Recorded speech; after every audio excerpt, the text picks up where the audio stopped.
चलो बच्चों आगे बढ़ते हैं। आइसोमेरिज्म चैप्टर स्टार्ट कर रहे हैं क्रैश कोर्स सीरीज का। इसमें हम तीन टाइप के आइसोमर्स पढ़ते हैं, एक स्ट्रक्चरल आइसोमर्स, सेकंड स्टीरियो और थर्ड कन्फर्मर्स। ठीक है, तो पहले हम स्टार्ट कर रहे हैं स्ट्रक्चरल आइसोमेरिज्म। ठीक है, स्ट्रक्चरल आइसोमेरिज्म में देखो, आइसोमेरिज्म वाली जहां बात आएगी ना, वहां पर मॉलिक्यूलर फॉर्मूला सेम रहेगा और physical property, at least one physical property क्या रहेगी, डिफरेंट रहेगी। ठीक है, तो वही मैं लिख रहा हूं। चेन आइसोमर्स क्या होते हैं? compounds which have same molecular formula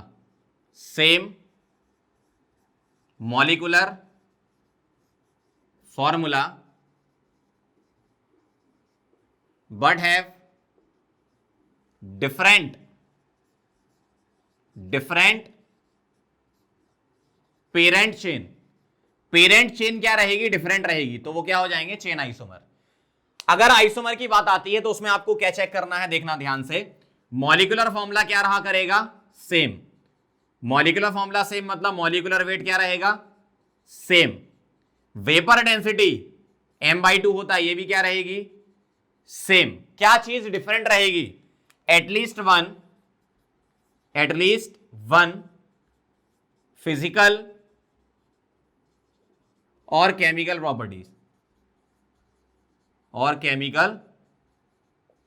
properties different. At least one physical and chemical property क्या रहेगी, डिफरेंट। फिजिकल प्रॉपर्टी जैसे हम बात करें किसकी, फिजिकल प्रॉपर्टी मतलब melting point, boiling point, density, etc, और केमिकल प्रॉपर्टी मतलब केमिकल रिएक्शंस। ठीक है, तो ये बात हमें यहां चेक करनी है। तो चेन आइसोमर के लिए सबसे सिंपल सी चीज है, कंपाउंड में आपसे पूछे तो आपको क्या करना है, आईयूपीएसी नंबरिंग करनी है। क्या करनी है बेटा, आईयूपीएसी नंबरिंग। जैसे अगर मैं नंबरिंग करूं तो ये 1, ये 2, ये 3, ये 4, तो इसमें पेरेंट चेन कितने कार्बन की है, 4 कार्बन की है। यहां नंबरिंग करो, ये 1, ये 2, ये 3, इसमें पेरेंट चेन कितने कार्बन की है, 3 कार्बन की है। इसमें ध्यान से देखना, ये 1, ये 2, ये 3, इसमें पेरेंट चेन कितने कार्बन की है, 3 कार्बन की है। ठीक है, तो आप जरा ध्यान से देखना जरा, यहां पर क्या कह रहे हैं आपसे, compounds which have same molecular formula but have different parent chain. अब ध्यान से देखो, सबसे पहली चीज क्या है, मॉलिक्यूलर फॉर्मूला क्या होना चाहिए, सेम होना चाहिए। ध्यान से देखो, 1 2 3 4, यहां पर 4 कार्बन है, यहां 1 2 3 4, यहां पर 4 कार्बन है, यहां 1 2 3 4 5, यहां 5 कार्बन है, तो इसका मॉलिक्यूलर फॉर्मूला तो डिफरेंट ही हो गया। तो इसका इससे कोई रिलेशन नहीं है, किसका, इसका इससे कोई रिलेशन नहीं है। लेकिन 1 और 2 इन दोनों की बात करूं तो इनका मॉलिक्यूलर फॉर्मूला क्या है, सेम है। तो मैं ये बोलूंगा कि इन तीनों में से इसको अगर मैं बोलता हूं A और इसको बोलता हूं B, इसको बोलता हूं C, तो मैं क्या लिखूंगा, A and B are CI, और A और B का C से कोई लेना देना नहीं है। ठीक है, तो इस टाइप से चेक करना है कि CI होगा कि नहीं होगा, वो हम बता रहे हैं। सेकंड क्वेश्चन में बताओ, ये दोनों CI हैं क्या, चेक करो जरा, नंबरिंग कर लो, 1 2 3 4 5, यहां कर लो 1 2 3 4, मॉलिक्यूलर फॉर्मूला चेक करो, 1 2 3 4 5 कार्बन डबल बॉन्ड के साथ, 1 2 3 4 5 कार्बन डबल बॉन्ड के साथ। इसका मतलब मॉलिक्यूलर फॉर्मूला सेम है। पेरेंट चेन यहां कितने कार्बन की है, 5 कार्बन की, यहां कितने की है, 4 कार्बन की पेरेंट चेन है। इसका मतलब ये दोनों क्या हो गए आपस में, CI। तो ये A बोलूंगा, ये B बोलूंगा, तो लिखूंगा A and B are CI। इस तरीके से हम चेक करते हैं। ठीक है, अगला देखो जरा, थर्ड नंबर पे ध्यान से देखना जरा, इसमें नंबरिंग कर रहा हूं, 1 2 3 4 5, इसमें आप कहीं से भी कर लो, बात बराबर है, 1 2 3 4 5। ठीक है, अब यहां पेरेंट चेन 5 कार्बन की, यहां पेरेंट चेन 5 कार्बन की, दोनों का मॉलिक्यूलर फॉर्मूला बताओ सही है क्या, 1 2 3 4 5 कार्बन, यहां 5 कार्बन, यहां एक OH, यहां एक OH, कोई डबल बॉन्ड नहीं। इसका मतलब मॉलिक्यूलर फॉर्मूला सेम होगा और पेरेंट चेन सेम हो गई। तो अगर ये A है, ये B है, तो मैं लिखूंगा A and B are not CI। ये चेन आइसोमर नहीं है, क्यों, पेरेंट चेन सेम हो गई, ये डिफरेंट होनी चाहिए थी। ध्यान से देखो जरा, इससे थोड़ा मिलता जुलता ये लग रहा है, तो कई लोग भावना में बह जाते हैं कि अच्छा ये जैसा है वैसे ही होगा, ऐसा नहीं है। यहां जो फंक्शनल ग्रुप लगा है वो कार्बन कंटेनिंग है, यहां OH है, उसमें कार्बन नहीं होता है। तो यहां जो नंबरिंग होगी कार्बन की होती है आईयूपीएसी नंबरिंग 1 2 3 4 5। यहां से देखो जरा 1 2 3 4। मॉलिक्यूलर फॉर्मूला सेम है, CHO ग्रुप है, नंबर ऑफ कार्बन 1 2 3 4 5 6, 1 2 3 4 5 6। तो number of carbon same, molecular formula same है, लेकिन यहां जो पेरेंट चेन है वो 5 कार्बन की, यहां पेरेंट चेन 4 कार्बन की। तो ये A और ये B, तो मैं क्या बोलूंगा A and B are CI chain isomer है। ठीक, अब यहां पर एक ट्रिक भी होती है जिसको बोलते हैं मैजिक नंबर ट्रिक। कैसे निकालते हैं वो, उससे भी कर सकते हो। जैसे यहां अगर मुझे मैजिक नंबर लिखना तो मैजिक नंबर कैसे लिखते हैं, ऐसे लिखते हैं X Y। ध्यान से देखना जरा, X क्या है यहां पर, number of carbon, number of carbon in parent chain, number of carbon in parent chain. और Y क्या है, Y है ब्रांच ऑफ कार्बन। अब उसमें कार्बन कितने हो उससे मतलब नहीं, ब्रांच से मतलब है, ब्रांच ऑफ कार्बन। ध्यान से देखना जरा, यहां पर मैं मैजिक नंबर लिख रहा हूं किस जगह, यहां पर पेरेंट चेन में कितने कार्बन, 4 कार्बन। बताओ जरा ब्रांच कितनी है, एक भी नहीं, तो इसका मैजिक नंबर 40 हो गया। इस तरीके से चलना है। यहां देखना जरा, पेरेंट चेन में कितने कार्बन, 3 कार्बन, ब्रांच कितनी है, एक लगी है, देखो ये। ठीक, तो ये हो गया 31। मैजिक नंबर अगर डिफरेंट है तो CI होता है, सेम है तो PI मतलब पोजीशन होता है, जो अगला हम पढ़ने वाले हैं। तो मैं यहां पर लिख देता हूं magic number different, magic number different तो क्या होगा CI, और मैजिक नंबर सेम होंगे, मैजिक नंबर सेम होंगे तो क्या हो जाएगा PI मतलब पोजीशन आइसोमर।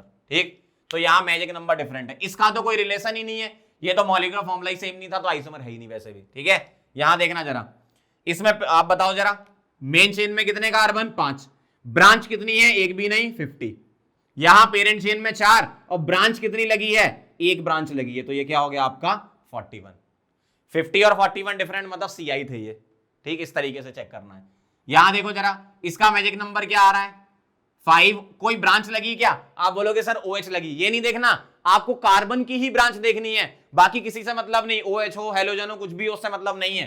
तो इसका मैजिक नंबर 50 और इसका भी मैजिक नंबर 50, तो ये सेम है, तो ये CI नहीं थे, ये PI थे। ठीक है, चलो फोर्थ वाला देखना जरा, यहां मेन चेन में कार्बन 5, ठीक है, ध्यान से देखना, ब्रांच कितनी, एक ब्रांच है तो 51, मैजिक नंबर 51।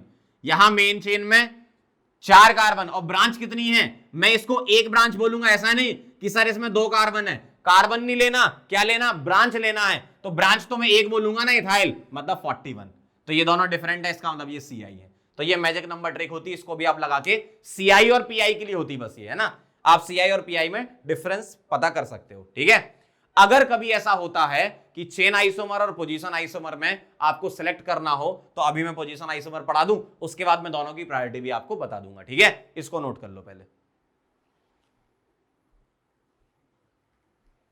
सेकंड नंबर का आइसोमर है हमारा पोजीशन आइसोमर। ठीक है, इसकी जो डेफिनेशन है वो मिलती जुलती है चेन से, बस थोड़ा डिफरेंस होता है। क्या, compounds which have same molecular formula but have different position of, different position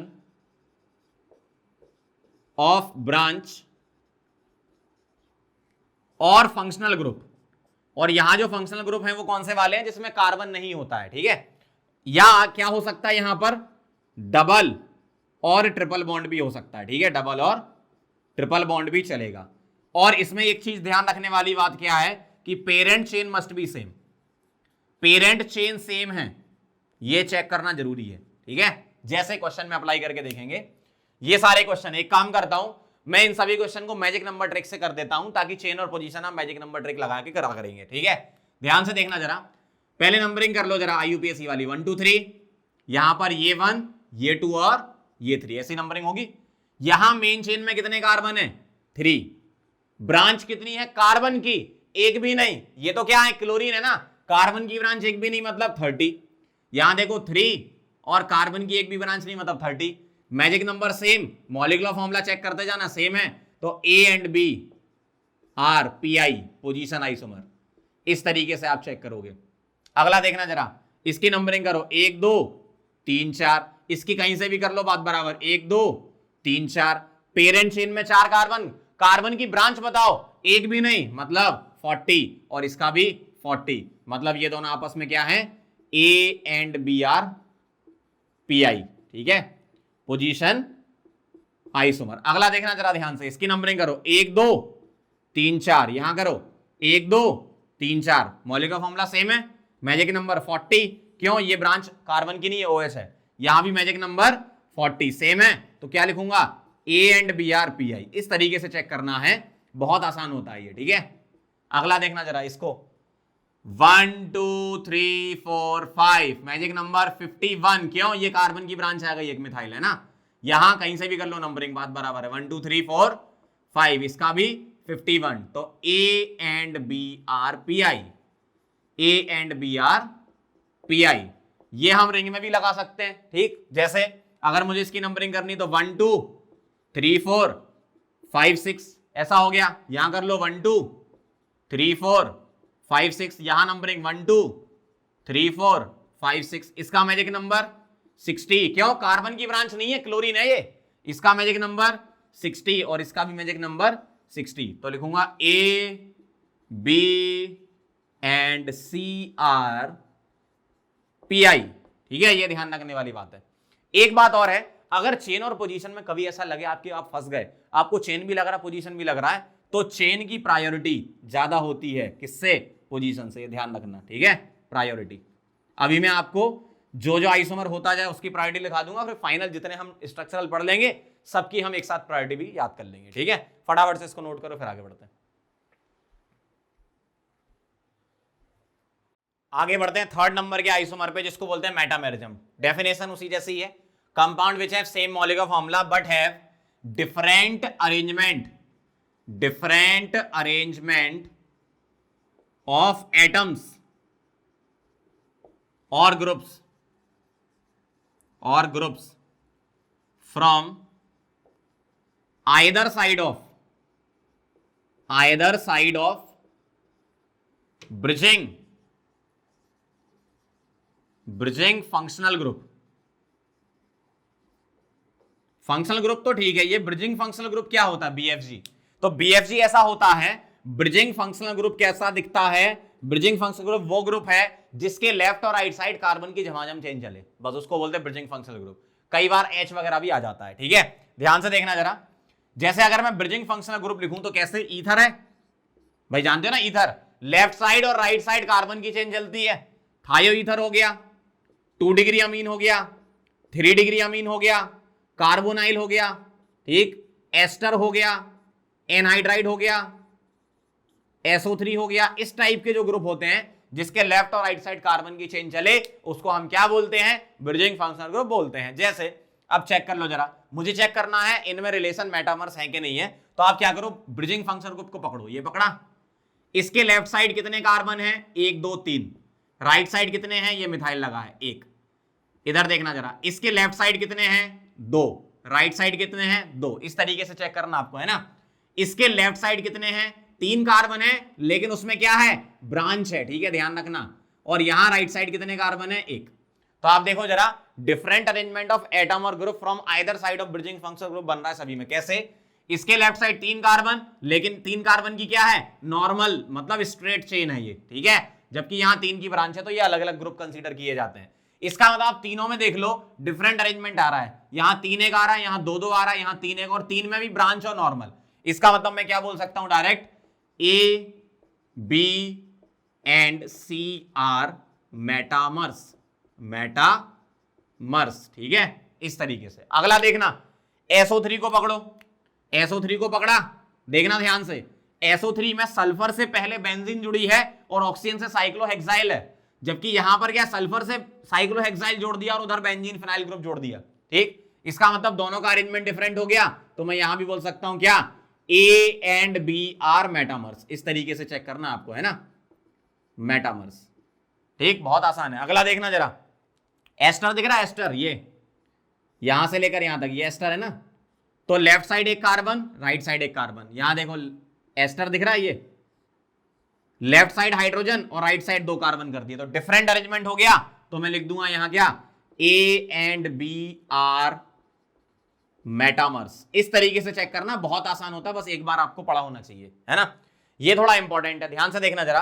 अगर मैं कीटोन को पकड़ूं, ये इसके लेफ्ट साइड 1 कार्बन है, राइट साइड कितने हैं, 3 कार्बन है, इस कीटोन को पकड़ो, लेफ्ट साइड 2 कार्बन और right side 2 carbon, different arrangement हो गया। इसका मतलब मैं बोलूंगा A and B are metamers, metamers. लेकिन आपको ऐसा लग रहा है मैजिक नंबर से अगर देखोगे ना तो ये पोजीशन आइसोमर बन रहा है। क्यों?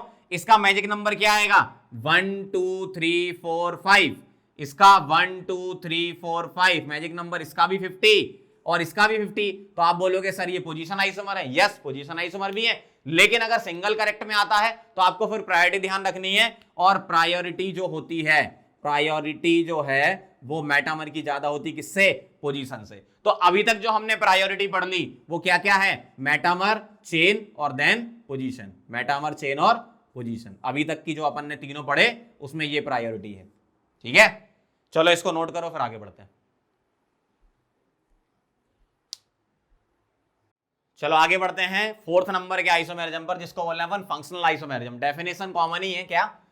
Compound which have same molecular formula but have different, बस यहां पर चेंज आता है, different functional groups. Different functional groups, functional group क्या होंगे?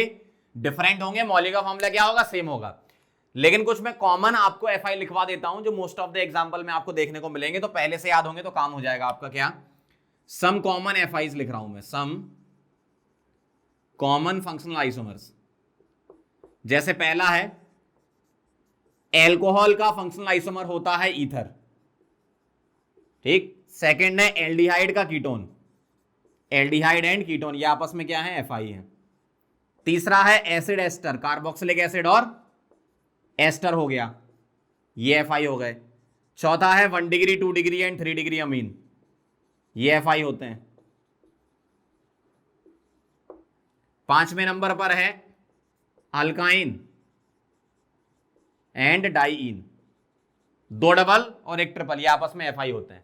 लेकिन ऐसा जरूरी नहीं कि हमेशा ऐसा हो, कुछ केस में ऐसा भी हो सकता है कि एल्कोहल के साथ एल्डिहाइड भी एफआई हो सकता है, जैसे ये एग्जांपल मैंने आपको दिया, अभी समझाऊंगा कैसे। लेकिन ये मोस्ट ऑफ द केसेस में ऐसे मिलते हैं, तो आप डायरेक्ट ध्यान रखना इनको। जैसे यहां पर अप्लाई करते हैं कार्बन, पहले तो मॉलिक्यूलर फॉर्मूला चेक कर लो, 1 carbon 2 carbon 3 carbon 4 carbon 1 oxygen, ठीक है। 1 2 3 4 कार्बन 1 ऑक्सीजन, और कोई डबल नहीं है, कोई ट्रिपल नहीं है, बस सारे सिंगल है। इसका मतलब मॉलिक्यूलर फॉर्मूला तो सेम है, वो तो आप चेक करना जानते ही हो। अब ये चेक करो, ये क्या है? ईथर, ये क्या है? ईथर, और ये क्या है? एल्कोहल। तो दोनों अलग अलग फंक्शनल ग्रुप हैं, तो मैं क्या लिख सकता हूं? A and B are, A and B are FI functional isomer, simple सा होता है। जैसे यहां देखो 1 2 3 कार्बन 1 2 3 कार्बन 1 2 3 कार्बन और नाइट्रोजन है, मतलब ये 1 डिग्री अमीन है, ये 2 डिग्री अमीन है और ये 3 डिग्री। क्यों? नाइट्रोजन से डायरेक्टली कनेक्टेड कार्बन एक ये हो गया, इस नाइट्रोजन से डायरेक्टली कनेक्टेड 1 और 1 2 तो 2 डिग्री, इससे डायरेक्टली कनेक्टेड ये 3 मिथाइल मतलब 3 कार्बन मतलब 3 डिग्री। तो 1 डिग्री 2 डिग्री 3 डिग्री आपस में क्या है? एफआई। तो मैं लिख रहा हूं A B and C are functional isomers, ठीक है, बहुत इजी है। अगला देखना जरा 3rd नंबर वाला, ये है 1 2 3 4 कार्बन, ये है 1 2 3 4 कार्बन, मॉलिक्यूलर फॉर्मूला सेम है, एक पाई बॉन्ड है, ऑक्सीजन है, 4 कार्बन है। ये है एल्डिहाइड, क्या है? एल्डिहाइड। ये क्या है? कीटोन। तो ए एंड बी क्या हो गए? ए एंड बी क्या हो गए? Are FI. बहुत इजी है, ऐसे चेक करना आपको, है ना। अगला देखो जरा 4th नंबर, 2 डबल और 1 ट्रिपल आपस में क्या होते हैं? एफआई। तो ए एंड बी क्या हो गए?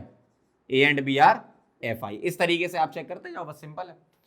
5th वाला इंपॉर्टेंट है, ध्यान से देखना, 1 2 3 कार्बन, यहां भी 3 कार्बन। अब जरा ध्यान दो, यहां डबल बॉन्ड O लगा रखा है, मतलब ये कीटोन है, और ये OH मतलब अल्कोहल है। तो मैंने वही बोला है कि कीटोन के साथ अल्कोहल भी एफआई हो सकता है, बस ये चेक कर लो, मॉलिक्यूलर फॉर्मूला सेम है क्या? 1 carbon 2 carbon 3 carbon, 1 carbon 2 carbon 3 carbon, 1 पाई इधर 1 पाई इधर, ऑक्सीजन ऑक्सीजन, मतलब ये दोनों का मॉलिक्यूलर फॉर्मूला सेम है। ये क्या है? कीटोन है, और ये क्या है? अल्कोहल है। फिर भी ये दोनों आपस में क्या है? एफआई है, ठीक है। तो ये ध्यान रखना, मॉलिक्यूलर फॉर्मूला सेम होना चाहिए, बाकी कोई भी ग्रुप आप ले सकते हो, A and B are FI. तो ऐसा जरूरी नहीं कि हमेशा कीटोन एल्डिहाइड ही होंगे, कीटोन के साथ अल्कोहल भी हो सकता है, मॉलिक्यूलर फॉर्मूला चेक करना बस आपको, है ना। अगला 6th वाला देखो, ये हो गया एसिड, कितने कार्बन का? 1 2 3। ये हो गया एस्टर, 1 2 3 कार्बन, ठीक है। तो एसिड एस्टर क्या होते हैं? आपस में एफआई होते हैं। तो इस तरीके से फंक्शनल आइसोमर हम चेक करते हैं, ठीक है।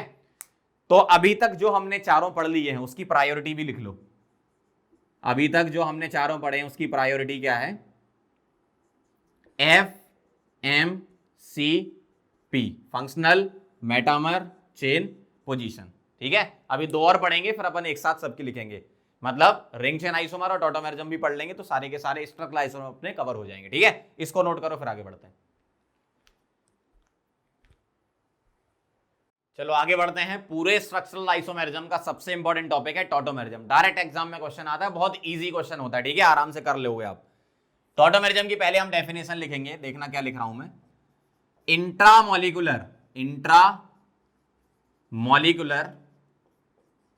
प्रोटॉन या H plus transfer is called tautomerism. मतलब किसी भी कंपाउंड में इंट्रामोलिकुलर, उसी मॉलिक्यूल के अंदर प्रोटॉन का ट्रांसफर हो तो उसको क्या बोलते हैं अपन? टॉटोमेरिज्म बोलते हैं। अब मेन चीज क्या है, वो क्या कंडीशन होंगी जब आपको ये पता चलेगा कि इसमें टॉटोमेरिज्म हो रहा है या नहीं हो रहा है। ठीक है, तो मैं लिख रहा हूं कंडीशन फॉर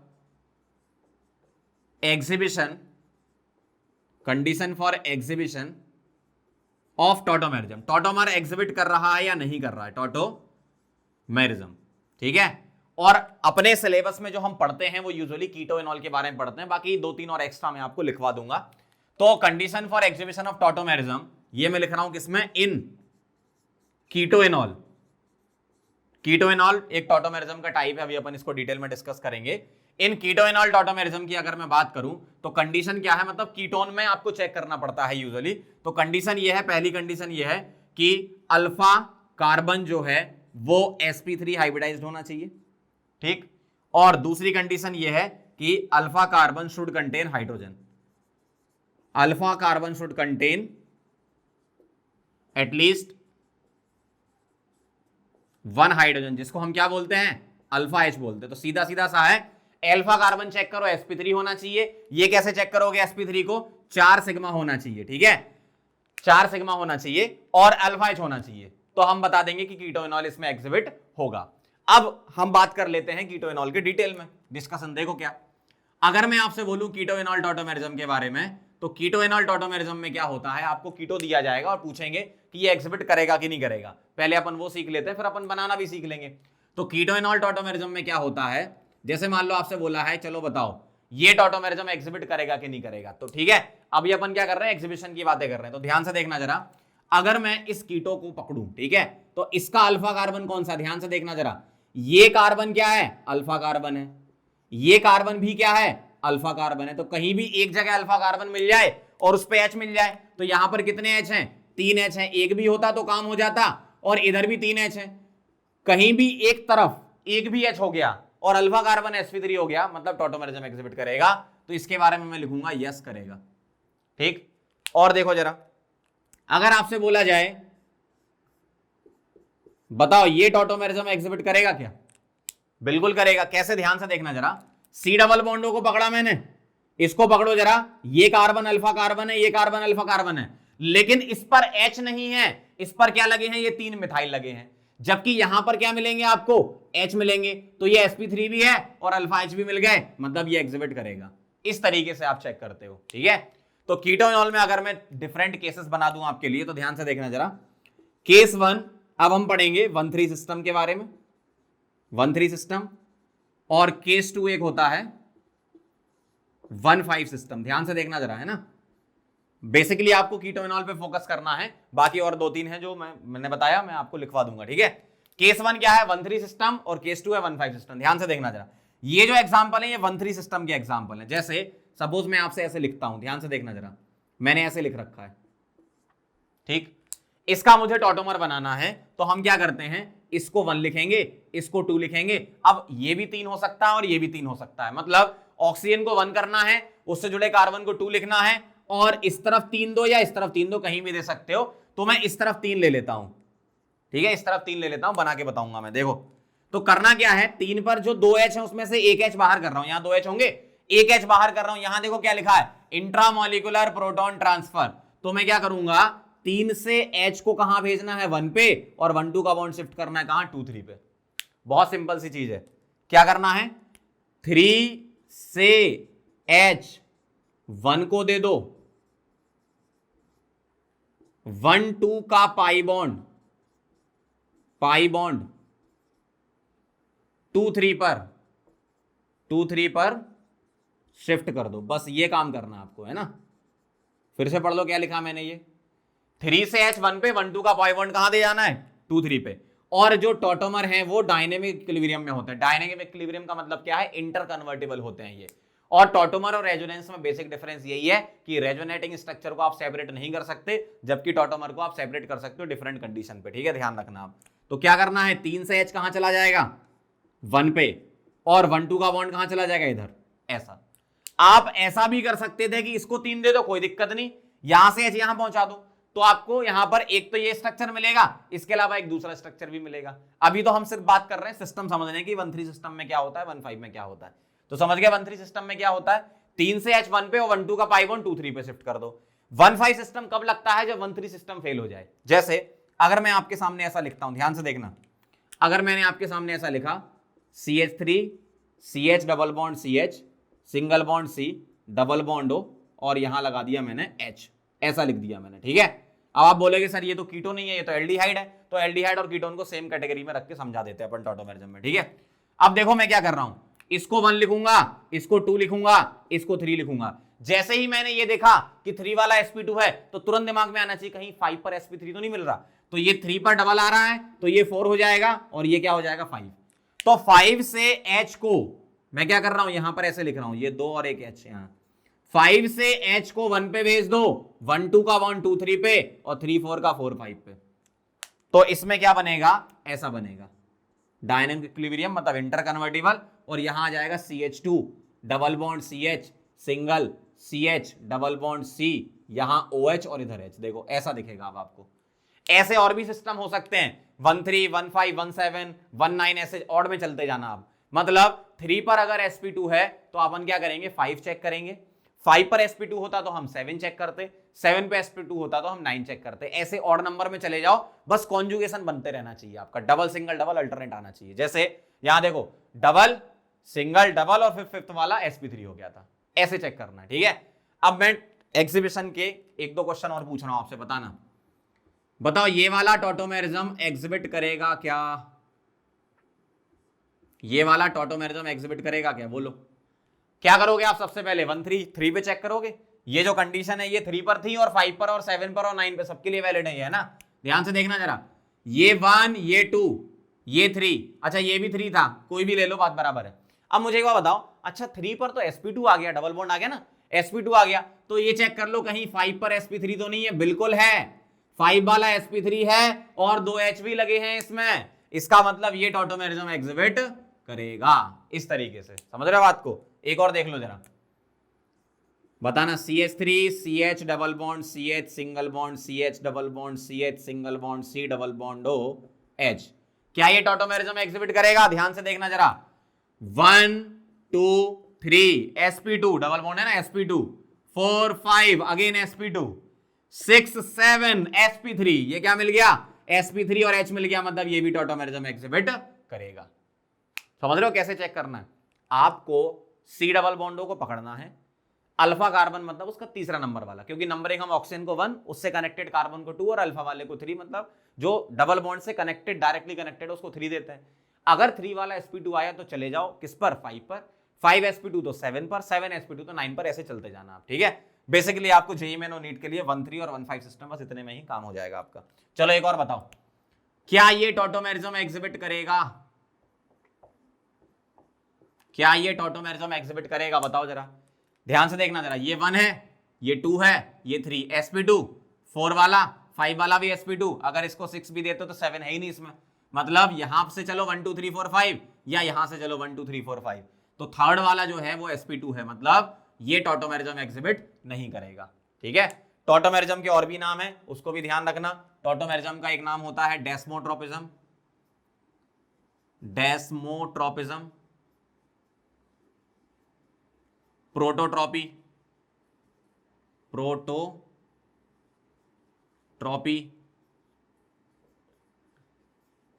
क्रिप्टोट्रॉपिज्म,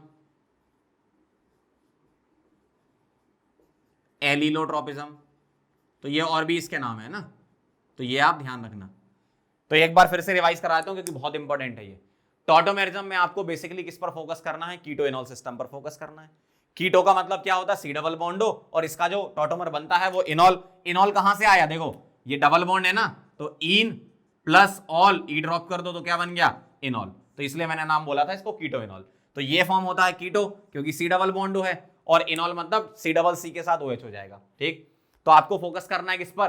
कीटो इनॉल टॉटोमेरिज्म पर। आपको सबसे पहला क्वेश्चन ये पता होना चाहिए कि एग्जिबिशन कैसे चेक करते हैं। तो क्या करेंगे? थर्ड कार्बन या अल्फा कार्बन पर sp3 हाइब्रिडाइजेशन होना चाहिए, 4 सिग्मा से चेक कर लेना, और अल्फा कार्बन के पास कम से कम एक H होना चाहिए जिसको हम अल्फा H बोलते हैं। अगर आपकी थर्ड कार्बन पर, अल्फा कार्बन पर कंडीशन फेल है तो ये जरूर चेक करें कि फिफ्थ कार्बन पर यही कंडीशन पास हो रही है कि नहीं हो रही है। अगर फिफ्थ कार्बन पर ये कंडीशन सेटिस्फाई हो रही है तो बोल देना एग्जिबिट करेगा, जैसे मैंने यहां बताया। ठीक है, इसके अलावा और भी केसेस होते हैं, फटाफट से उनको कवर करेंगे। पहले आप ये कीटो इनॉल नोट कर लो, ये सबसे इंपॉर्टेंट है, इसके एग्जाम में क्वेश्चन आने के चांसेस ज्यादा हैं। इसके बाद आपका दूसरा क्वेश्चन बनता है इनॉल कंटेंट वाला। पहला क्वेश्चन अगर एग्जामिनर को पूछना होगा तो कंपाउंड देकर पूछ लेंगे, बताओ एग्जिबिट करेगा कि नहीं करेगा। तो इसको नोट कर लो, फिर आगे बढ़ते हैं।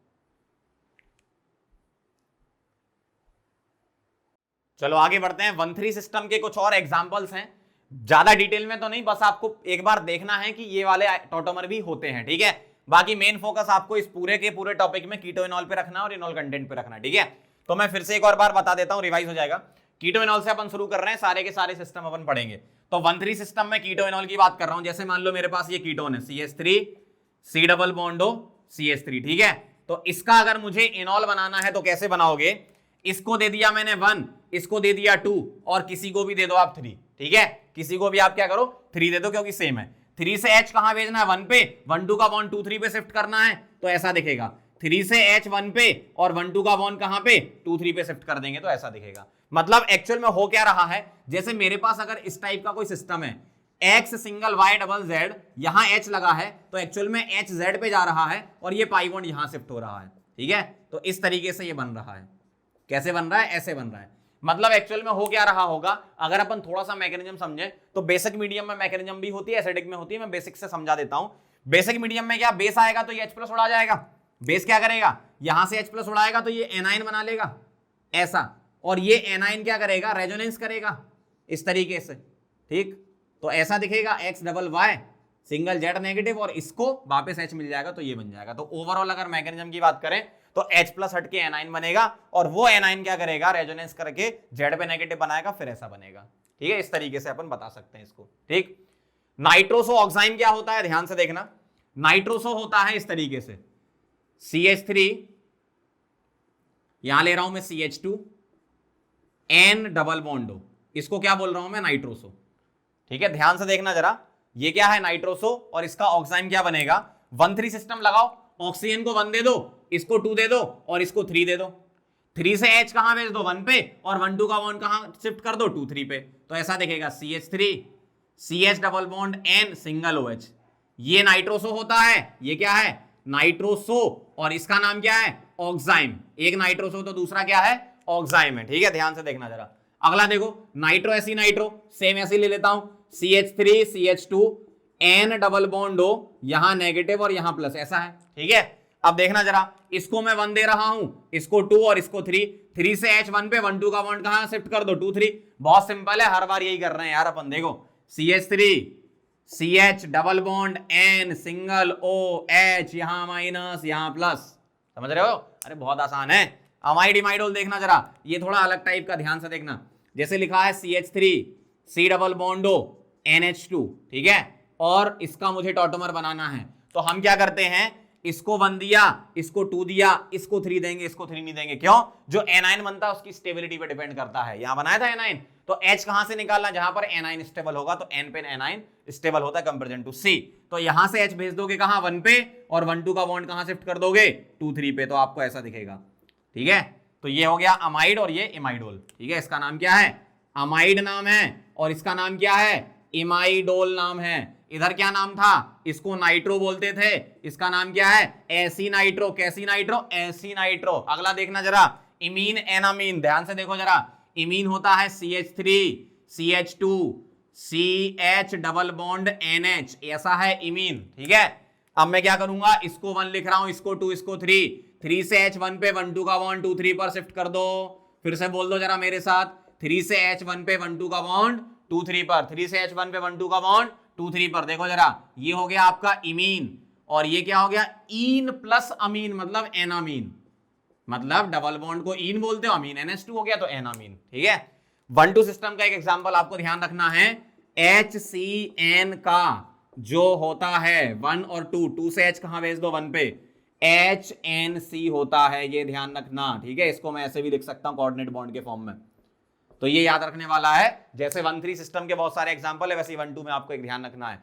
अगर यहां मैंने मिथाइल लगा दिया तो काम नहीं होगा, तो उसको 1 2 सिस्टम नहीं बोलेंगे, H होना चाहिए, प्रोटॉन का ट्रांसफर होना चाहिए। ठीक है, टॉटोमेरिज्म और रेजोनेंस में बेसिक डिफरेंस क्या है, रेजोनेंस में पाई इलेक्ट्रॉन मूव करते हैं, एटम मूव नहीं करता है, टॉटोमर में एटम मूव कर जाता है। ठीक है, ये ध्यान रखना, ये बेसिक डिफरेंस है। तो ये सारी कहानी किसकी हो गई, 1 3 सिस्टम की। चलो ये सारा का सारा नोट करो। अब अपन किस पे फोकस करेंगे, 1 3 सिस्टम में कीटो इनॉल, ये अपने सिलेबस का इंपॉर्टेंट है, इसके हम एग्जीबिशन के क्वेश्चन करेंगे और इसका इनॉल कंटेंट समझेंगे और टॉटोमेरिज्म आपका खत्म हो जाएगा। समझ गया बात को, नोट करो फिर आगे बढ़ते हैं। चलो तो अब आगे बढ़ते हैं और ये चेक कर लेते हैं कि इन कंपाउंड में टॉटोमेरिज्म एग्जिबिट कर रहा है कि नहीं कर रहा है। बहुत सारे एग्जांपल बता रहा हूं मैं आपको, यहां पर एग्जाम में क्वेश्चन आने के चांसेस रहते हैं टॉटोमेरिज्म एग्जिबिशन के। ठीक है, ध्यान से देखना जरा, सारे कीटो इनॉल वाले केस दिख रहे हैं आपको, कीटोन ही दिख रहे हैं सारे। ठीक है, तो ध्यान से देखो, इसके लिए क्या चेक करना होता है, अल्फा कार्बन sp3 होना चाहिए और उसके पास कम से कम एक H होना चाहिए। ध्यान से देखना, C डबल बॉन्ड पकड़ो, इससे डायरेक्टली कनेक्टेड कार्बन है क्या, नहीं है, तो अल्फा कार्बन ही नहीं है, इसका मतलब सीधा सीधा आंसर क्या लिख दो, नो लिख दो। इसमें देखना जरा, C डबल बॉन्ड पकड़ा, इसके पास वाला ये अल्फा कार्बन है लेकिन ये sp2 है, क्यों, गोले का मतलब क्या, अल्टरनेट डबल बॉन्ड, मतलब ये कार्बन क्या हो गया, sp2 हो गया। ठीक है, और उसके पास H भी नहीं है, तो इसका आंसर भी क्या हो जाएगा, नो। इस तरीके से चेक करते जाओ। C डबल बॉन्ड पकड़ा, इधर कार्बन है लेकिन इसके पास H नहीं है, ये कार्बन sp3 तो है लेकिन H नहीं है, इसलिए इसका आंसर क्या हो जाएगा, नो, H नहीं है इसके पास, H होना जरूरी है। C डबल बॉन्ड पकड़ो, अब चाहे आप ये वाला कार्बन ले लो या ये वाला, ठीक है, यहां भी H मिलेंगे आपको और यहां भी H मिलेंगे और ये दोनों कार्बन ही क्या है, sp3 है, तो इसका आंसर क्या हो जाएगा, यस। इस तरीके से आपको सोचना है। ठीक है, अगला देखना जरा, अब यहां पर 2 डबल बॉन्ड आ गए, तो आप कोई भी एक पकड़ लो, कोई दिक्कत नहीं। मान लो ये पकड़ लिया, तो इसके पास वाला ये क्या है, इसके पास 2 H होंगे, तो ये क्या हो गया, sp3 हो गया, और इसके लिए ये वाला sp3 हो जाएगा, तो कोई भी एक ले लो आप, है ना, तो मतलब आंसर क्या होगा, यस होगा ना। इधर देखना, ये C डबल बॉन्ड पकड़ा, ये कार्बन और ये कार्बन, ये दोनों ही क्या है, sp2 है, ये वाला भी और ये वाला भी। ठीक, तो यहीं पे आंसर क्या लिख दोगे आप, नो। इस तरीके से चेक करते जाओ। C डबल बॉन्ड पकड़ो, इधर pH मतलब फिनाइल ग्रुप मतलब बेंजीनिंग sp2 हाइब्रिडाइजेशन, और ये कार्बन क्या sp3 है और ये H अल्फा H हो गए, मतलब इसका आंसर क्या हो जाएगा, यस। इस तरीके से चेक करना, बहुत इजी है, देखना ध्यान से। C डबल बॉन्ड पकड़ा, ये वाला कार्बन क्या है, sp2 है, ये वाला कार्बन sp2 है, लेकिन जब कभी भी थर्ड वाला sp2 होता है तो हम क्या करते हैं, फिफ्थ वाला चेक करते हैं। कैसे, ये 1 ये 2 ये 3 ये 4 और ये 5, इस 5 पर ध्यान से देखो, यहां पर 2 H होंगे और ये क्या है, sp3 है, इसका मतलब इसका आंसर यस हो जाएगा। 1 5 सिस्टम का ध्यान रखना। ठीक है, अगला देखना जरा, C डबल बॉन्ड पकड़ा मैंने यहां पर, ये इसको पकड़ा, तो ये कार्बन क्या है, sp2, फिफ्थ वाला देख लो जरा, ये 1 ये 2 ये 3 ये 4 और ये 5, ये sp3 तो है लेकिन इसके पास H नहीं है, क्यों, इधर 2 मिथाइल लगे हैं, ये और ये क्या है, मिथाइल है, H नहीं है, तो इसका आंसर क्या हो जाएगा, नो हो जाएगा। अगला देखना, C डबल बॉन्डो को पकड़ो, इस कार्बन को और इस कार्बन को देखो, ये sp3 तो है लेकिन इसके पास H नहीं है, इसके पास भी H नहीं है, तो इसका आंसर क्या हो जाएगा, नो। अगला बहुत ध्यान से देखना, बहुत इंपॉर्टेंट है, 11th और 12th बहुत इंपॉर्टेंट है, ध्यान से देखना। C डबल बॉन्डो पकड़ा, इधर क्या है, एक H मिलेगा, तो ये क्या है, अल्फा कार्बन sp3 है और H भी है। ध्यान से सुनो, ये sp3 है और H भी है, लेकिन फिर भी ये टॉटोमेरिज्म एग्जिबिट नहीं करता है। क्या बोलोगे आंसर, नो। अब सुनो क्यों, इस वाले कार्बन को और इस वाले कार्बन को देखो, एक रिंग ये है एक रिंग ये है, तो ये कौन से कार्बन हो गए, ब्रिज कार्बन हो गए। क्या हो गए, ये ब्रिज कार्बन, और ब्रिज कार्बन आ गए तो यहां पर रूल लगता है कौन सा वाला, ब्रेड्स रूल। ठीक है, तो ये जो कार्बन है ये क्या है, ब्रिज कार्बन है। अगर तुम इस H को निकाल के यहां भेज के यहां डबल बनाओगे तो इस कार्बन पे डबल आ जाएगा, जो कि एग्जिस्ट नहीं करेगा, मतलब हाईली अनस्टेबल स्ट्रक्चर होगा, इसलिए इसका आंसर नो बोलना। सिमिलर यहां पर भी ऐसे ही देखना, C डबल बॉन्डो पकड़ा, ये वाला और ये वाला कार्बन ब्रिज कार्बन है और यहां पर H है, कंडीशन तो सेटिस्फाई हो रही है, कि भैया sp3 हाइब्रिडाइजेशन भी मिल रहा है और H भी मिल रहा है, लेकिन ये क्या हो गए, ये ब्रिज कार्बन हो गए, और ब्रिज कार्बन होने की वजह से एक ब्रैड रूल लगता है और ये H टॉटोमर में नहीं जाते हैं, तो इसका आंसर भी क्या आ जाएगा, नो आ जाएगा। ये दोनों बहुत अच्छे से ध्यान से देखना है ना। 13 देखना जरा ध्यान से, इस सी डबल बॉन्डो के लिए देखा, ये sp2 ये sp2, ठीक है। अब अपन गए फिफ्थ पर, ये 1 ये 2 ये 3 sp2 था, 4 5 ये sp3 है, लेकिन यहां पर H नहीं है, क्या है, मिथाइल है, ठीक। जबकि आप ध्यान से देखो, इतना पार्ट देखो, इतना, ये वाला इधर से तो नहीं कर रहा, इधर 1 3 भी नहीं लग रहा और 1 5 भी नहीं लग रहा, लेकिन इतना पार्ट ये ऑलरेडी इनॉल बना रखा है, ये ऑलरेडी इनॉल बना रखा, और इनॉल बना ही रखा है, इसका मतलब टॉटोमेरिज्म एग्जिबिट करेगा, ठीक। ध्यान से, जैसे ये देखना, इसको मैंने देखा तो यहां पर H नहीं है और यहां sp2 है, तो इसके लिए तो नहीं करेगा, लेकिन इतना पार्ट कौन सा, ये वाला, ये उन्होंने क्या बना रखा है, इनॉल, तो इसका आंसर क्या बोल दोगे, यस एग्जिबिट करेगा। बहुत सिंपल है। अगला एक और लास्ट देख लो, सी डबल बॉन्डो पकड़ा, ये कार्बन sp3 है और 2 H है, इसका मतलब इसका आंसर भी यस हो जाएगा। तो इस तरीके से चेक करना है आपको टॉटोमेरिज्म एग्जिबिट होगा या नहीं होगा, बहुत इंपॉर्टेंट है ये, इसको नोट करो। फिर अपन स्टार्ट करते हैं इनॉल कंटेंट, ठीक है, लिख लो इसे। चलो बच्चों, तो आगे बढ़ते हैं और इनॉल कंटेंट के बारे में समझ लेते हैं क्या होता है। बहुत ध्यान से देखना, अगर मेरे पास कोई कीटो फॉर्म है, ठीक है, इस कीटो से इनॉल बन रहा है तो इक्विलिब्रियम में होता है, आप जानते हो डायनेमिक इक्विलिब्रियम, और यहां पर इस इक्विलिब्रियम का कुछ के इक्विलिब्रियम होगा, तो अगर मैं के इक्विलिब्रियम लिखूंगा तो क्या लिखूंगा, concentration of enol divided by concentration of keto, यही लिखूंगा मैं। तो के इक्विलिब्रियम अगर ज्यादा तो इनॉल की कॉन्सेंट्रेशन ज्यादा, मतलब इनॉल कंटेंट ज्यादा, इस तरीके से हम कंपेयर कराते हैं। तो ये किस बात पे डिपेंड करेगा, ये डिपेंड करेगा कि इनॉल की अगर स्टेबिलिटी ज्यादा हो रही है तो वो बनना चाहेगा तो उसकी कॉन्सेंट्रेशन ज्यादा होगी, के इक्विलिब्रियम ज्यादा होगा, इनॉल कंटेंट ज्यादा होगा। हम क्या लिख रहे हैं यहां पर, जिससे आपको कंपेयर कराना है क्वेश्चन में, ध्यान से देखना। पॉइंट नंबर 1 क्या लिख रहा हूं, generally keto form is more stable than enol. अगर मैं एक ही कंपाउंड के कीटो इनॉल में कंपेयर कराऊं तो उसका कीटो ज्यादा होता है कंपेरिजन टू इनॉल, यूजुअली ऐसा होता है। इसका रीजन है कि कीटो में होता है सी डबल बॉन्डो और इनॉल में होता है सी डबल सी, तो bond energy C double O की ज्यादा होती है, मतलब स्टेबिलिटी ज्यादा होती है, तो कीटो ज्यादा स्टेबल होता है इनॉल से। जैसे अगर मैं एसीटोन का ही कीटो और एसीटोन का ही इनॉल कंपेयर कराऊं तो कीटो की ज्यादा होगा, कीटो का कंटेंट ज्यादा होगा इनॉल के कंटेंट से, ठीक है, तो इनॉल कंटेंट कम होगा वहां पर। तो जनरली कीटो ज्यादा होता है इनॉल से, लेकिन इनॉल भी ज्यादा हो सकता है, कब, उसके लिए पॉइंट नंबर 2 है। इनॉल कब स्टेबल होगा, उसके कुछ फैक्टर्स होते हैं, वो मैं लिख रहा हूं। इनॉल कंटेंट जो है वो डायरेक्टली प्रोपोर्शनल होगा, मतलब ज्यादा कब होगा, जब आपकी अल्कीन है वो स्टेबल बन रही हो, स्टेबिलिटी ऑफ अल्कीन, जो इनॉल की अल्कीन है वो क्या हो रही हो, स्टेबल बन रही हो, तो एक फैक्टर हो गया स्टेबिलिटी ऑफ अल्कीन। या रेजोनेंस आ रहा हो, कभी अगर आपके साथ कॉन्जुगेशन बन रहा हो तो भी इनॉल कंटेंट ज्यादा है, सीधा सा बात है, रेजोनेंस से स्टेबिलिटी बढ़ती है। या एरोमेटिसिटी आ रही हो, एरोमेटिसिटी वाला फैक्टर आप जानते ही हो, एरोमेटिक ज्यादा स्टेबल, फिर नॉन एरोमेटिक, फिर एंटी एरोमेटिक। या हाइड्रोजन बॉन्डिंग हो रही हो, ये 4 फैक्टर हमें ध्यान रखने हैं, और भी फैक्टर होते हैं, लेकिन इन 4 फैक्टर से हमारे साथ काम हो जाएगा, हमारा क्वेश्चन बन जाएगा, ठीक है। तो stability of alkyne, resonance, aromaticity, hydrogen bonding, ये लगानी है आपको, ठीक है। ध्यान से देखना जरा, क्वेश्चन में कंपेयर करा के बता रहा हूं। एक ये कंपाउंड है, इसका इनॉल बनाओ और इसका इनॉल बनाओ और दोनों का इनॉल कंपेयर कराओ, तो मैं इसका इनॉल बना रहा हूं, ठीक है, ध्यान से देखना, इसका इनॉल बना रहा हूं, तो इनॉल कहां से बनाओ, जहां से अल्कीन स्टेबल बने। अब इसके लिए अगर मैं इनॉल बनाना चाहूंगा तो 1 2 3 यहां भी आ रहा है और 3 यहां भी आ रहा है, तो आप कौन सा वाला 3 लेना, ये वाला 3 लेना, क्यों, यहां जो अल्कीन है उसके अल्फाइड ज्यादा हो जाएंगे, तो जो यहां से मैं 3 लूंगा वो मैं ये छोड़ रहा हूं, कौन सा बना रहा हूं, इधर वाला। तो 3 से H1 पे बनाना तो आपको आती है ना, 3 से H1 पे और 1 2 का बॉन्ड 2 3 पर शिफ्ट कर दो, ठीक, तो ऐसा दिखेगा आपको। तो इसका इनॉल ये हो गया, ठीक है, जिसको मैं लिख रहा हूं 1, फर्स्ट नाम दे रहा हूं, ठीक है। इसका देखना जरा, इसका इनॉल बनाऊंगा तो इसका इनॉल कहां से बनाऊंगा, ध्यान से देखना, ये 1 ये 2 ये 3 और ये भी 3, ये वाला 3 लो आप, क्यों लो, क्योंकि यहां डबल जब आएगा तो वो कॉन्जुगेशन में आएगा तो स्टेबल रहेगा, तो ये वाला 3 मत लो, कौन सा लो, इधर वाला 3 लो। तो इसका जो इनॉल दिखेगा वो क्या दिखेगा, वो दिखेगा आपको ऐसा, भाई 3 से H1 पे 1 2 का 1 2 3 पे शिफ्ट, ये तो आप बनाना जानते हो अच्छे से, है ना। ये 1 है ये 2 है। अब जरा देखो जरा किसका इनॉल कंटेंट ज्यादा है, किस में इनॉल की स्टेबिलिटी ज्यादा है, यहां कोई रेजोनेंस नहीं हो रहा है। इसके अलावा लोन पे सिंगल डबल, ये वाला तो है ही, खैर वो तो यहां भी है लोन पे सिंगल डबल, लेकिन जो एक्स्ट्रा डबल बॉन्ड जो बना वो डबल सिंगल डबल, ये स्टेबिलिटी आ रही है, रेजोनेंस आ रहा है। इसका मतलब सेकंड वाले का इनॉल कंटेंट ज्यादा होगा किससे, फर्स्ट से। तो इसका आंसर हो गया second is greater than first, इस तरीके से। ठीक है, अगला देखना जरा, अगर मैं इसकी इनॉल बनाऊं, इसका इनॉल जो होगा वो कैसा दिखेगा, इसका इनॉल होगा वो इधर से ही H निकलेगा ना, 1 2 3, तो यहां बनेगा CH2 double bond CH single OH, ऐसा दिखेगा इसका इनॉल।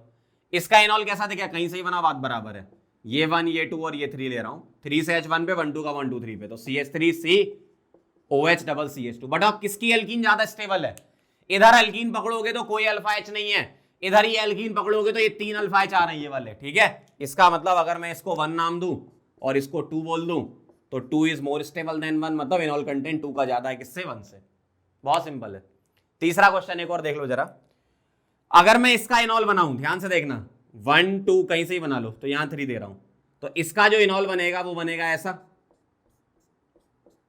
ठीक है, इसका देखना जरा, 1 2 इधर से 3 ले रहा हूं और ये 1 2 इधर से 3 ले रहा हूं, क्यों, ताकि यहां 2 3 और यहां 2 3 में बॉन्ड आएगा तो वो रेजोनेंस में दिखेगा। देखना है आप, ध्यान से देखना, ऐसा ऐसा दिखेगा आपको, देखो तो ये क्या आ गया, इसमें रेजोनेंस आ गया। इधर मैं 1 2 3 इधर दे रहा हूं, 1 2 3 इधर दे रहा हूं और 1 2 3 इधर दे रहा हूं, ताकि 2 3 2 3 2 3 के बीच में अल्टरनेट बॉन्ड आ जाए, तो बीच में बेंजीनिंग बन जाएगी और बाकी OH आ जाएंगे। ठीक है, इधर OH, 2 3 में इधर इधर इधर। ठीक है, बनाना आप जानते हो, डायरेक्ट लिख देता हूं मैं, ऐसा दिखेगा। ठीक, तो अब आप देखो ये एरोमेटिक हो गया, एरोमेटिसिटी आ गई, ये कॉन्जुगेशन है और यहां कोई कॉन्जुगेशन नहीं है। तो अगर मैं 1 2 3 नाम दूं, 1 ये 2 और ये 3, तो 3 की स्टेबिलिटी ज्यादा, फिर 2 फिर 1, तो ये आंसर आएगा इनॉल कंटेंट का। इस तरीके से हम कंपेयर कराते हैं, समझ गए बात को, ये नोट कर लो, फिर और क्वेश्चन में करके बताता हूं ताकि आपको अंडरस्टैंडिंग बन जाए। हाइड्रोजन बॉन्डिंग वाला फैक्टर भी ले लेते हैं अपन, है ना, नोट करो इसे। चलो आगे बढ़ते हैं, कुछ क्वेश्चन और देख लो, समझ में आ जाएगा आपको क्या खेल चल रहा है। इसमें आपको बताना है इनॉल कंटेंट। ठीक है, ध्यान से देखना जरा, इसमें आप जब अल्कीन बनाओगे तो 1 2 3, ठीक है, और यहां क्या करोगे, 1 2 3, ऐसे ही करोगे आप। तो जो अल्कीन बनेगी आपकी, एक्चुअल में मैंने आपको क्या बताया था कि बेस आता है H+ निकालता है, क्या बनाता है, कार्बेनाइन। तो यहां पर क्या है, जब थर्ड पर एनाइन बनेगा और यहां थर्ड पर एनाइन बनेगा, तो यहां क्या है, बैक बॉन्डिंग है, 2p 3d बैक बॉन्डिंग। तो ये स्टेबल एनाइन है, इस वजह से इसका इनॉल कंटेंट ज्यादा होगा, ध्यान रखना। तो इसका जब आप बनाओगे ना टॉटोमर, तो ऐसा दिखेगा, डबल इधर आ जाता है, याद करो, और इसका बनाओगे तो ऐसा दिखेगा। तो किसका इनॉल कंटेंट ज्यादा, इसका। ठीक है, अगला देखना, 5th वाला, अगर मैं इसका टॉटोमर बनाता हूं तो ये 1 ये 2 और ये 3 यहां से बनेगा, तो इसका टॉटोमर आपको ऐसा दिखेगा। ध्यान से समझना थोड़ा सा, है ना, ऐसा ऐसा ऐसा, इधर डबल बॉन्ड हो, इधर O और H, यहां हो जाएगी हाइड्रोजन बॉन्डिंग। ठीक है, यहां हो जाएगी क्या, हाइड्रोजन बॉन्डिंग। और ये वाली जो रिंग है वो एरोमेटिक भी है, 7 मेंबर्ड में पॉजिटिव चार्ज। पॉजिटिव कैसे, ये बॉन्ड को आप तोड़ के यहां माइनस यहां प्लस बना के चेक कर सकते हो एरोमेटिसिटी, है ना। तो 7 की रिंग में अल्टरनेट डबल बॉन्ड है, मतलब ये क्या हो गया आपका, एरोमेटिक। यहां पर ध्यान से देखना जरा, इसका बनाऊंगा तो 1 2 3, तो रिंग तो एरोमेटिक बनेगी आपकी, लेकिन अब हाइड्रोजन बॉन्डिंग नहीं हो पाएगी, क्यों, अब डिस्टेंस बहुत ज्यादा हो गया, इसका डिस्टेंस ज्यादा हो गया, तो यहां हाइड्रोजन बॉन्डिंग नहीं होती है, यहां पर हाइड्रोजन बॉन्डिंग होगी। ठीक है, एक तरीके से ऑर्थो और मेटा जैसी तो कुछ कुछ सिचुएशन आ रही है, एग्जैक्ट तो नहीं बोल सकते क्योंकि वो बेंजीन की पोजीशन होती है। यहां हाइड्रोजन बॉन्डिंग है और यहां हाइड्रोजन बॉन्डिंग नहीं है, मतलब इसका इनॉल कंटेंट ज्यादा होगा इस वाले से। ठीक, अगला देखना जरा इन दोनों में, अगर मैं इसका इनॉल बनाता हूं तो अंदर से ही बनाऊंगा ताकि मुझे कॉन्जुगेशन डबल सिंगल डबल मिले। कैसे, ये वाला 3 लूंगा मैं, ये 3 थोड़ी लूंगा, तो ये वाला 3 मैंने लिया तो आपको ऐसा मिलेगा ताकि कॉन्जुगेशन बने। और कॉन्जुगेशन के साथ यहां पर एक सिचुएशन और आ गई है जिसको अपन बोलेंगे हाइड्रोजन बॉन्डिंग। देखो, तो यहां पर क्या है, हाइड्रोजन बॉन्डिंग है, तो इसका जब इनॉल बनाया आपने तो ये हाइड्रोजन बॉन्डिंग है, सॉरी यहां OH नहीं है, यहां क्या है, CH3 है। ध्यान से देखो जरा, ऐसा है ये, तो डबल सिंगल डबल के साथ हाइड्रोजन बॉन्डिंग भी आ रही है, तो ये स्टेबल हो रहा है। यहां क्या सिचुएशन है, इसका भी आप अंदर से ही बनाओगे, इसका भी आप क्या करोगे, अंदर से ही बनाओगे, तो ऐसा दिखेगा, ये 1 ये 2 और ये 3। ठीक है, तो ऐसा दिखेगा ये, ध्यान से देखना, डबल बॉन्ड हो, OCH3, यहां OH, और यहां डबल। तो यहां भी कॉन्जुगेशन है और यहां भी हाइड्रोजन बॉन्डिंग है, लेकिन इसका ज्यादा है इससे। क्यों? क्योंकि यहां जो लोन पेयर है वो यहां क्रॉस कॉन्जुगेशन दे रहा है इसको, मतलब डबल सिंगल डबल इसके कॉन्जुगेशन को ये वाला अफेक्ट कर रहा है, बीच में टांग अड़ा रहा है। ठीक है, यहां जबकि ऐसी कोई सिचुएशन नहीं, तो सी डबल बॉन्ड हो मोर पोलर है कंपेरिजन टू दिस, मतलब इसका अट्रैक्शन ज्यादा होगा हाइड्रोजन के लिए कंपेरिजन टू दिस, क्योंकि यहां पर क्या है, ये रेजोनेंस में इसको डिस्टर्ब कर रहा है। ठीक, तो ध्यान रखना, इसको बीटा डाइकीटोन बोलते हैं। क्या बोलते हैं? Beta diketone.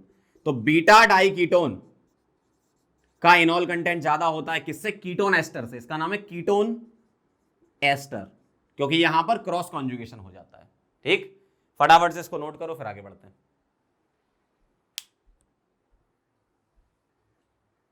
चलो आगे बढ़ते हैं, कुछ इंपॉर्टेंट पॉइंट लिख लेते हैं टॉटोमेरिज्म से रिलेटेड। पॉइंट नंबर 1 क्या है कि अगर मेरे पास a cyclic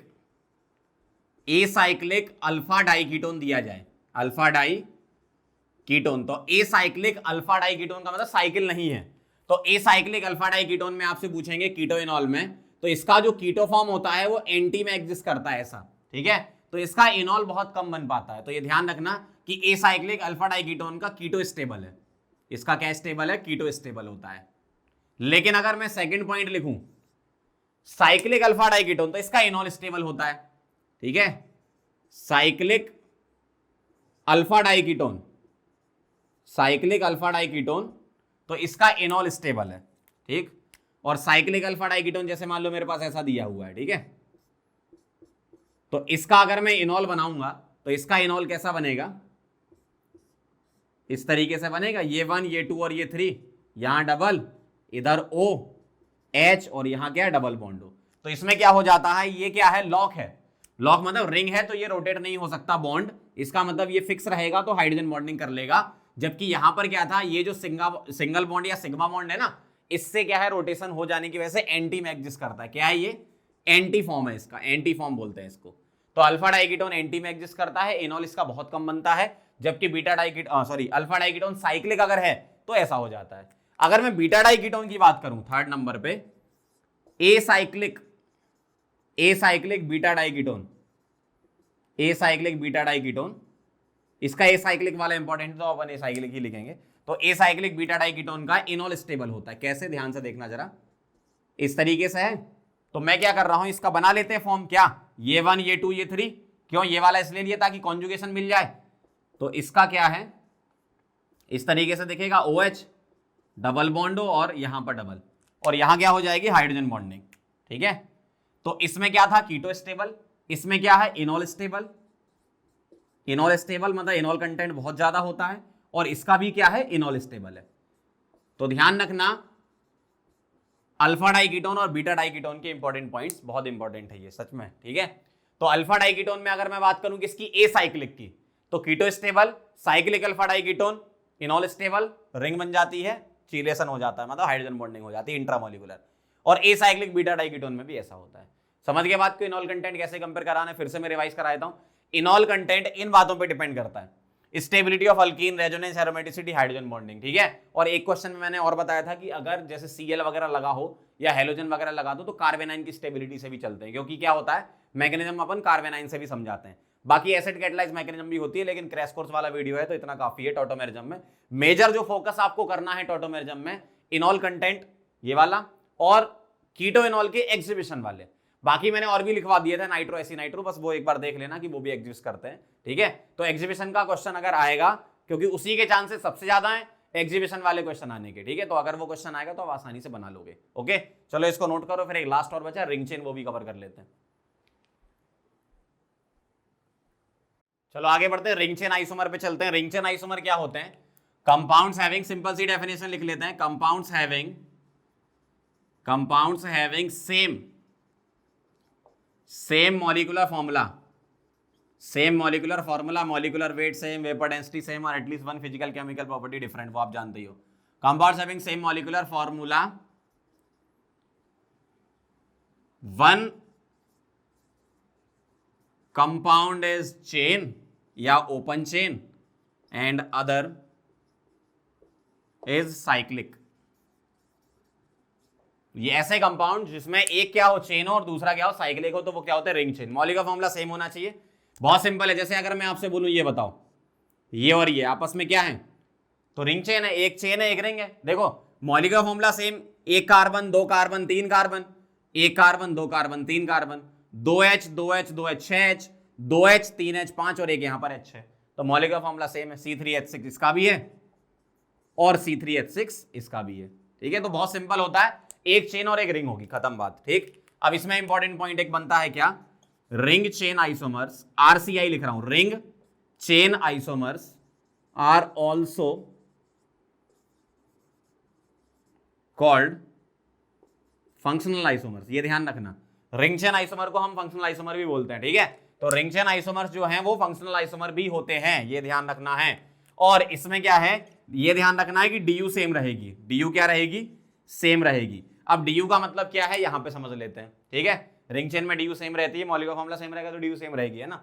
degree of unsaturation को बोलते हैं DU, या इसका एक और नाम है इंडेक्स ऑफ हाइड्रोजन डेफिशिएंसी, या एक और नाम है डबल बॉन्ड इक्विवेलेंट, या एक और नाम है अनसैचुरेशन इंडेक्स। ठीक है, किसी भी कंपाउंड में DU हम कैसे निकालते हैं, पहली बार DU का मतलब क्या होता है, किसी भी अनसैचुरेटेड कंपाउंड को सैचुरेटेड में कन्वर्ट करने के लिए जितने मोल H2 के लगते हैं उसको DU बोलते हैं, या कोई भी साइक्लिक कंपाउंड से ओपन चेन बनाने के लिए जितने मोल H2 के लगते हैं उसको DU बोलते हैं। जैसे अगर मान लो मेरे पास सपोज एल्कीन है, तो इस एल्कीन से मुझे सैचुरेटेड बनाना है, अनसैचुरेटेड है, सैचुरेटेड बनाना, कितने मोल H2 के लगेंगे, H2 मतलब हाइड्रोजन, तो ये बॉन्ड ब्रेक करो, एक H से दे दो, एक H से दे दो, तो ओपन चेन हो गया। कितने मोल H2 के लगे, एक मोल लगा, तो इसका DU क्या हो जाएगा, 1 हो जाएगा। अगर मान लो कोई रिंग है, तो रिंग से अगर मुझे ओपन चेन करना है तो कितने मोल H2 के लगेंगे बॉन्ड तोड़ने में, ये बॉन्ड तोड़ो, इधर H तो कैसा दिखेगा, ऐसा दिखेगा, तो इसकी DU क्या होगी, 1 ओपन चेन हो गया ना। इसका मतलब रिंग का साइज कुछ भी हो, एक बॉन्ड तोड़ दोगे तो वो ओपन चेन हो जाएगी ना, सही बात है ना। फिर से सुन लो, रिंग का साइज कुछ भी हो, आपने कोई भी एक बॉन्ड तोड़ दिया रिंग का तो वो ओपन चेन हो जाएगा, तो रिंग की DU 1 होती है और पाई बॉन्ड की DU 1 होती है, ध्यान रखना। ठीक है, तो रिंग की DU 1 और एक पाई की DU 1, अगर 2 पाई होते तो 2 मोल H2 लगते तो DU 2 हो जाती। तो एटलीस्ट हम मिनिमम कंडीशन ध्यान रखने, एक रिंग की DU 1 होती है और एक पाई की 1 होती है, ध्यान रखना, एक रिंग 1 रिंग इसकी DU 1 होती है और 1 पाई की DU 1 होती है, ये ध्यान रखना, ये इंपॉर्टेंट है, बस इतने से आपका काम हो जाएगा DU निकालने वाले क्वेश्चन। और एक क्वेश्चन ऐसा होता है कि आपको मॉलिक्यूलर का फॉर्मूला दिया जाएगा, फिर DU निकालना, तो उसके लिए फॉर्मूला याद होना चाहिए, DU is equal to C+1 minus H plus x minus N/2,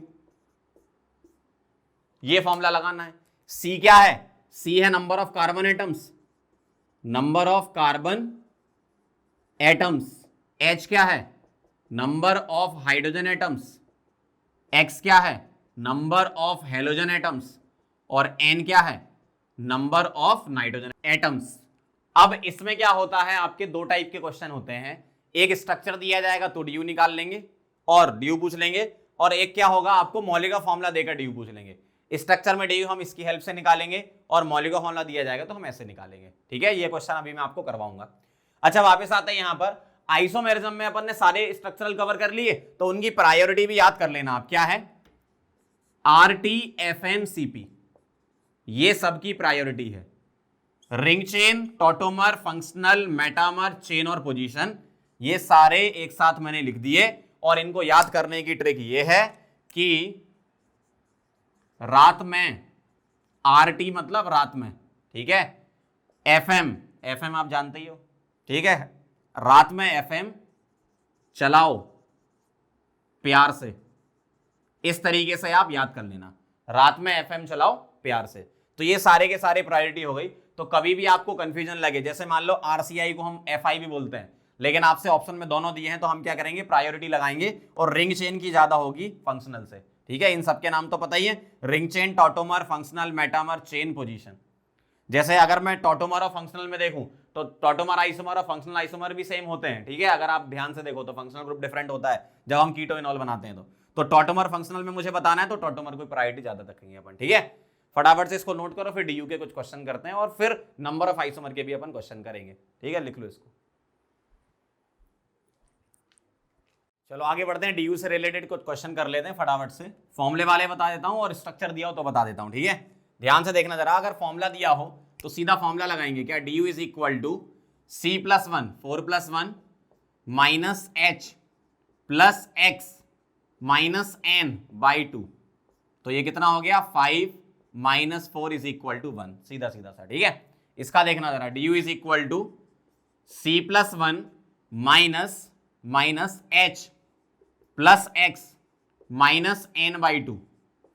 ठीक है, तो ये हो गया 7 माइनस 12 और 2 कितना 14 हो गया, 14 बाई टू 7, 7 माइनस 7 0 आ जाएगा। ठीक है, C3H5N D U is equal to C plus 1 minus H plus x minus N by two, 5 minus 1 4 by two, 2 आ गया उधर और इधर 4, तो 4 माइनस 2 कितना हो गया 2। इधर देखो, D U is equal to C plus 1 minus H plus x minus N by two. ठीक है, सीधा सीधा सा, तो 5 माइनस 5 क्या आ गया 0। डी यू 0 का मतलब है कि उसमें कोई भी पाई बॉन्ड या कोई भी रिंग नहीं है। डी यू 2 का मतलब क्या है, 2 पाई हो सकते हैं। ठीक, एक रिंग एक पाई हो सकता है या 2 रिंग हो सकती है। ठीक है, और डी यू 1 का मतलब एक रिंग या एक पाई होगा, ऐसा होता है। इसमें देखो जरा, स्ट्रक्चर दिया जाए तो कैसे निकालोगे, सीधा सीधा सा है, एक पाई की डी यू एक होती है और एक रिंग की एक होती है, तो एक रिंग ये एक रिंग ये, तो 2 हो गई रिंग की। ठीक है, 2 रिंग की हो गई, प्लस 1 पाई 2 पाई 3 पाई, तो 2 प्लस 3 क्या हो गया 5, सीधा सीधा। अगर आपको स्ट्रक्चर दे दिया तो बहुत आसान है। इसमें देखना जरा, 1 पाई 2 पाई 3 पाई 4 पाई प्लस एक रिंग, तो कितना हो गया 5। इस तरीके से निकालते हैं ना। इसका देखना जरा, 1 रिंग 2 रिंग 3 रिंग प्लस 1 पाई 2 पाई 3 पाई 4 पाई, तो 7। इस तरीके से आप डी यू निकालोगे, बहुत ईजी है, याद रखना, एक पाई की एक होती है और एक रिंग की एक होती है। अब इसी को हम अप्लाई करेंगे स्ट्रक्चरल आइसोमर, आपसे पूछ लेते हैं मौलिक फॉर्मूला देके, कई बार क्वेश्चन आ चुका है एग्जाम में, तो अपन वो सारे क्वेश्चन अपन करेंगे। ठीक है, फटाफट से इसको नोट करो फिर स्टार्ट करते हैं। चलो आगे बढ़ते हैं, एग्जाम में इस टाइप के क्वेश्चन आते हैं, मौलिक फॉर्मूला दिया जाएगा, नंबर ऑफ स्ट्रक्चरल आइसोमर आपसे पूछ लेंगे, बहुत ध्यान से। सबसे पहला काम क्या है, डी यू निकालना, तो डी यू निकालो, क्या आएगी C plus 1 minus H plus x minus N by two, तो ये हो गया आपका 6 माइनस 6 मतलब 0। डी यू 0 का मतलब है कि कोई भी इसमें डबल या रिंग नहीं है, सीधा सीधा क्या बनाओगे आप, अल्केन बनाओगे, सिंगल बॉन्ड बनाओगे। तो स्टार्ट कर दो, 5 कार्बन की चेन बना दो, 1 2 3 4 5 कार्बन की चेन बना सकते हो। और क्या कर सकते हो, 4 की चेन हो जाए, 4 की चेन हो जाए और एक ब्रांच, अब चाहे उसको यहां लगाओ या यहां लगाओ, बात बराबर है। ठीक, और क्या कर सकते हो, 3 की चेन और 2 ब्रांच लगा दो इस पर बीच पर, तो ये 3 आइसोमर इसके होंगे। इस तरीके से आप चलोगे। ठीक है, तो इसका आंसर क्या हो गया 3। C6H14 पे आ जाओ, इसका डी यू निकालो, तो डी यू क्या आएगा C plus 1 minus H plus x minus N by two, तो 7 माइनस 7 क्या आ गया 0। डी यू 0 मतलब आपको क्या करना है, सिंगल सिंगल बॉन्ड बनाने बस, है ना।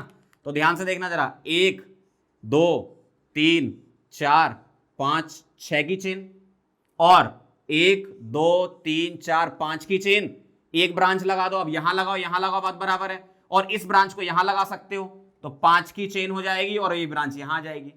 और क्या कर सकते हो, 4 की चेन और एक ही कार्बन पे 2 ब्रांच यहां लगा सकते हो, और 4 की चेन और अलग अलग कार्बन पे 2 ब्रांच, तो 1 2 3 4 5। ठीक है, ये 5 आएंगे, तो इसके कितने 3 और इसके कितने 1 2 3 4 5। ठीक है, तो इसका आंसर क्या आ गया 5। अब ऐसे ही आप और एल्केन के निकाल सकते हो, तो एक काम करो, मैंने निकाल के रख दिए, डायरेक्ट लिख देता हूं यहां पर क्या होंगे एल्केन के लिए।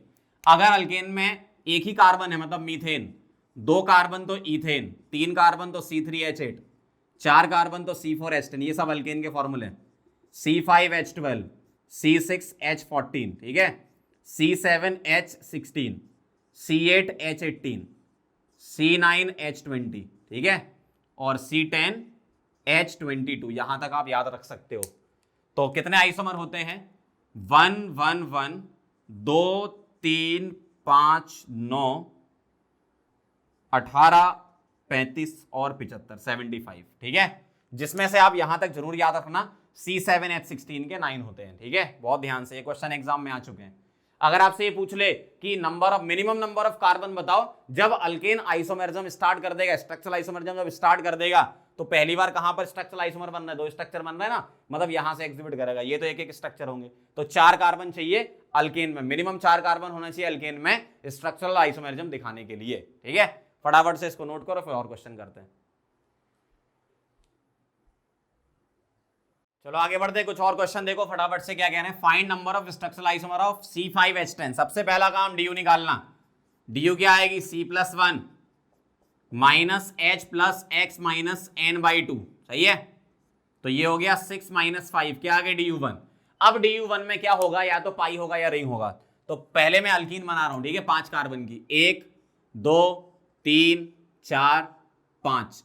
एक डबल में यहां लगा सकता हूं तो 1 पेंटीन हो गया, और 5 कार्बन की चेन में मैं पाई बॉन्ड को यहां शिफ्ट कर सकता हूं, 2 इसमें हो सकते हैं। अब ये पाई यहां नहीं आ सकता क्योंकि वो सेम हो जाएगा फिर, है ना।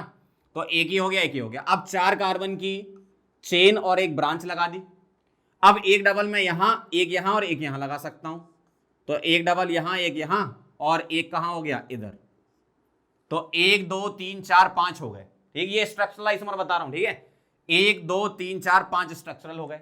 ये हो गए अल्कीन वाले। रिंग वाले देखना जरा, 5 की रिंग, ठीक है, 6 ये हो गया, मतलब टोटल 6 हो गए। 4 की रिंग एक ब्रांच, ठीक। 3 की रिंग 2 ब्रांच एक ही कार्बन पे, और 3 की रिंग 2 ब्रांच अलग अलग कार्बन पे, और 3 की रिंग 1 ब्रांच 2 कार्बन की इथाइल। 5 ही हो गए। तो टोटल आंसर क्या आ गया आपका, 10 आ गया। स्ट्रक्चरल की बात कर रहा हूं मैं ना, अभी स्टीरियो की बात नहीं कर रहे अपन। स्ट्रक्चरल आइसोमर टोटल 10 हो गए, 5 अल्कीन और 5 रिंग। अगला क्वेश्चन देखो, total number of benzenoid structure बताना है C7H8। ओके, इसका मतलब बेंजीन तो होगी, बाकी एक बार du से चेक कर लो। du is equal to C+1 minus H plus x minus n/2। तो ये हो गया 8 माइनस 4 मतलब 4। इसका मतलब बेंजीन रिंग होगी, क्योंकि बेंजीन रिंग की ड्यू 4 होगी ना, 3 पाई और एक रिंग होगी। स्टार्ट कर रहा हूं बनाना, देखो बेंजीनोइड चाहिए तो बेंजीन तो बना दो, ठीक है। अब क्या है, एक कार्बन और एक्स्ट्रा है, ठीक है, ऑक्सीजन के साथ। तो मैं क्या कर सकता हूं, OCH3 लगा सकता हूं, एनिसोल बोलते हैं इसको, या एक बेंजाइल अल्कोहल हो सकता है CH2OH ऐसा, या 3 फिनॉल डेरिवेटिव हो सकते हैं जिसको क्रीसॉल बोलेंगे अपन। तो ऑर्थोक्रीसॉल एक ये हो सकता है, मेटाक्रीसॉल एक ये हो सकता है, और पैराक्रीसॉल। देखो मॉलिक्यूलर फॉर्मूला सबके सेम है और अलग अलग स्ट्रक्चर होगा, ऐसा समझ गए बात को। अगला देखना, 5 आंसर है इसका। Total number of structural isomer C4H10O, इसका देख लेते हैं क्या आएगा। du निकाल के चेक कर लो इसकी। तो du क्या आएगी, C+1 माइनस H 10 है ना, H plus x minus n/2। तो 5 माइनस 5, तो du 0 मतलब सिंगल सिंगल बॉन्ड वाले आएंगे, मतलब एल्कोहल या ईथर हो सकता है, ऑक्सीजन अगर है तो। देखना ध्यान से, 4 कार्बन की चेन, एक OH यहां लगा सकता हूं। 4 कार्बन की चेन, एक OH यहां लगा सकता हूं। 3 कार्बन की चेन, एक ब्रांच। अब इसमें एक OH यहां और एक यहां आ सकता है, ठीक है। तो एक यहां OH लगा दिया, और एक मैंने लगा दिया इस जगह। तो 4 एल्कोहल हो गए, 3 ईथर होंगे इसमें, ध्यान से देखना जरा, 1 2 3, एक O लगा दिया और एक मिथाइल, ऐसा। अब इस O को बीच में ले आओ, तो 2 कार्बन इधर, बीच में O, 2 कार्बन उधर, और इन 3 में, ये जो 3 है ना, इसमें ब्रांच कर दो ऐसा, ठीक है। बहुत इंपॉर्टेंट क्वेश्चन है ये, कई बार एग्जाम में आया है, जम्मू कश्मीर से लेकर कन्याकुमारी तक जितने भी एग्जाम हुए सब में ये क्वेश्चन आया है, ठीक है। तो 4 एल्कोहल है और 3 क्या है, इसके ईथर है। इनमें आपस में रिलेशन आप बता सकते हो, चेन है, पोजीशन है, मेटामर है, सारे के सारे क्वेश्चन आप कर सकते हो, मैंने आपको समझा दिया अच्छे से, ठीक। तो इस तरीके से आइसोमेरिज्म का क्वेश्चन एग्जाम में आएगा, तो आपको उसको अटेम्प्ट करना है। समझ गए बात को, किस तरीके से निकालना है, प्रोसेस समझ गए। ड्यू निकालो और बनाना चालू कर दो। कुछ एल्केन के मैंने डायरेक्ट बता रखे हैं, तो उसको आपको डायरेक्ट याद करके जाना है। उसके अलावा अगर और कोई स्ट्रक्चरल आइसोमर का क्वेश्चन आए तो इस तरीके से करना है। यही सारे क्वेश्चन स्टीरियो में भी हो जाते हैं, जैसे इधर अपन ने बात करी है ना, तो इसमें स्टीरियो वाले भी इंक्लूड करके हम लिखते हैं, जो कि हम स्टीरियो पढ़ने के बाद करेंगे। अभी मैंने सब आपको स्ट्रक्चरल वाले कराए हैं, ठीक है। तो ये अपना पूरा का पूरा कंप्लीट हो गया स्ट्रक्चरल आइसोमेरिज्म वाला पार्ट। अब अपन स्टीरियो वाला पार्ट करेंगे, पहले आप ये नोट करो, फिर स्टार्ट करते हैं।